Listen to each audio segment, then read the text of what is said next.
जैसे किसी भी गेम को जीतने के लिए स्ट्रैटेजी की जरूरत पड़ती है, बिल्कुल वैसे ही ऑर्गेनाइजेशन को सक्सेसफुल बनाने के लिए भी स्ट्रैटेजिक थिंकिंग की जरूरत पड़ती है, ताकि हम अपने कॉम्पिटिटर से अलग दिख पाएं। हमें ये पता होना चाहिए कि हमारे ऑर्गेनाइजेशन में कितने इंडिविजुअल हैं, उनका क्या टास्क है या उन्हें क्या क्या रिस्पॉन्सिबिलिटी असाइन करनी है। ये सारी चीज़ों की स्ट्रैटेजी पहले से ही बनती है। हमें ये पता होना चाहिए कि हम अपने ऑर्गेनाइजेशन को किस लेवल पे देखना चाहते हैं। तो इन सब की स्ट्रैटेजी बनाने के लिए आइए हम खोलते हैं हमारी काम की किताब के 10 पन्ने। तो हमारा पहला पन्ना है विजनरी माइंडसेट। इसका मतलब है कि आप अपने अंदर एक ऐसी एबिलिटी डेवलप करिए जिससे कि आप जो भी लॉन्ग टर्म पर्सपेक्टिव्स हैं या फ्यूचर के जो भी चैलेंजेस होने वाले हैं या जो भी अपॉर्चुनिटीज मिलने वाली हैं, उसको पहले से ही विजन कर पाएं। फॉर एग्जाम्पल, किसी टेक्नोलॉजी इंडस्ट्री में जो भी स्ट्रेटेजिकल थिंकर्स होते हैं, वो पहले से ये चीज विजन कर लेते हैं कि हाँ, आर्टिफिशियल इंटेलिजेंस कितना बढ़ने वाला है, तो वो उसी के अकॉर्डिंग ही अपनी रिसर्च करते हैं।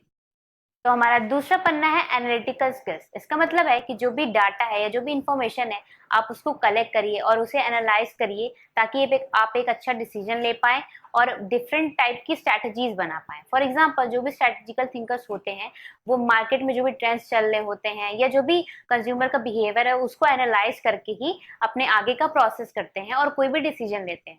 तो हमारा तीसरा पन्ना है क्रिएटिव प्रॉब्लम सॉल्विंग। इसका मतलब है कि आप इनोवेटिव सॉल्यूशंस और चीजों से बढ़कर सोचिए, ताकि आपके अंदर जो भी प्रॉब्लम सॉल्विंग की स्किल है वो और इनहेंस हो पाए। फॉर एग्जाम्पल, अगर किसी ऑपरेशन में कोई स्ट्रेटेजिकल थिंकर काम कर रहा है, तो वो नई टेक्नोलॉजीज को इंट्रोड्यूस करके काम को और इफेक्टिव बनाता है और अपनी कॉस्ट को रिड्यूस करता है। तो हमारा चौथा पन्ना है अलाइनमेंट विद गोल। इसका मतलब है कि आप जो भी स्ट्रैटेजी बना रहे हैं, आप ये देखिए कि वो आपके गोल और ऑर्गेनाइजेशन के जो भी ऑब्जेक्टिव है उसके अकॉर्डिंग ही होना चाहिए। फॉर एग्जाम्पल, जैसे कोई स्टूडेंट है, वो आगे चल के एमबीए करने का सोच रहा है, तो वो ये स्ट्रैटेजी प्लान करेगा कि उसको क्या क्या कोर्सेज करने पड़ेंगे या उसको क्या क्या चीजें पढ़नी पड़ेंगी। ये सारी स्ट्रैटेजीज वो पहले ही प्लान कर लेते। तो हमारा पांचवा पन्ना है रिस्क असेसमेंट। इसका मतलब है कि आपने जो भी स्ट्रैटेजीज बनाई है, उस पर डिसीजन लेने से पहले आप ये देख लीजिए कि उससे रिलेटेड क्या क्या पॉसिबल रिस्क हो सकते हैं, और पहले से ही प्लान कर लीजिए कि अगर ऐसे रिस्क आए तो आप उसको किस तरीके से हैंडल करोगे। फॉर एग्जाम्पल, किसी भी मार्केट में आप जब भी इन्वेस्ट करने जाते हो, तो पहले ही आप एनालिसिस कर लेते हो कि क्या क्या रिस्क हो सकते हैं और उसके क्या क्या सोल्यूशन हो सकते हैं। तो हमारा छठवां पन्ना है लॉन्ग टर्म प्लानिंग। इसका मतलब है कि आपने जो भी स्ट्रैटेजी प्लान की है, वो लॉन्ग टर्म के बेसिस पे होनी चाहिए। आप उसका एक स्टेप बाय स्टेप प्रोसेस बना लीजिए, ताकि आपका जो भी गोल है आप उसको अचीव कर पाए। फॉर एग्जाम्पल, जो भी स्ट्रैटेजिकल थिंकर्स होते हैं, अगर वो कोई बिजनेस कर रहे हैं, तो वो फ्यूचर में जो भी चैलेंजेस हो सकते हैं, उसका सॉल्यूशन पहले से ही प्लान करके रखते हैं। तो हमारा सातवां पन्ना है कॉम्पिटिटिव एनालिसिस। इसका मतलब है कि आप अपने कॉम्पिटिटर की जो भी स्ट्रैटेजीज हैं या जो भी स्ट्रेंथ है या वीकनेस है, उसका एनालिसिस कर लीजिए और उसके अकॉर्डिंग ही अपना कोई डिसीजन लीजिए। फॉर एग्जांपल, जो भी स्ट्रैटेजिकल थिंकर्स होते हैं, वो अपने कॉम्पिटिटर की जो भी प्राइसिंग स्ट्रैटेजीज हैं या वो जो भी ऑफर कर रहे हैं या उनके कस्टमर्स का जो भी फीडबैक्स है, वो सारी चीजों को एनालाइज करते हैं और उसके अकॉर्डिंग ही अपनी प्लानिंग करते हैं।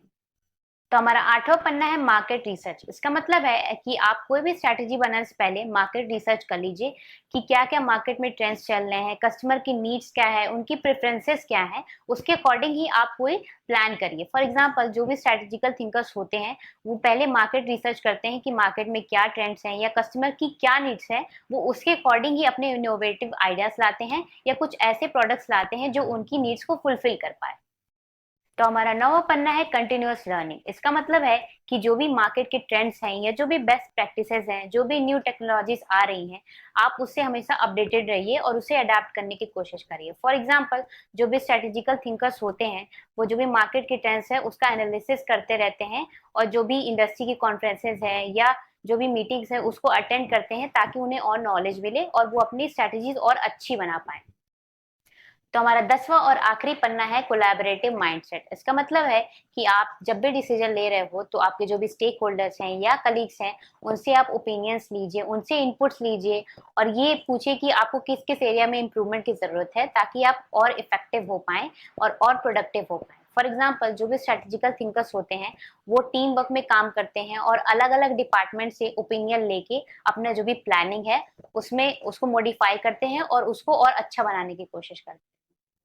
आशा करती हूँ कि आपको 10 पन्ने समझ में आए होंगे। तो उन 10 पन्नों में से मैं आपको 3 पन्ने ऐसे बताऊँगी जिस पे आपको ज़रूर से ध्यान देना है।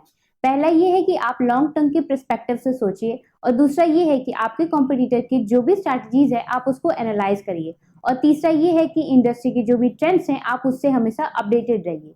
अगर आपको हमारा प्रयास अच्छा लगा हो तो वीडियो को लाइक करिए, शेयर करिए और चैनल को सब्सक्राइब करिए।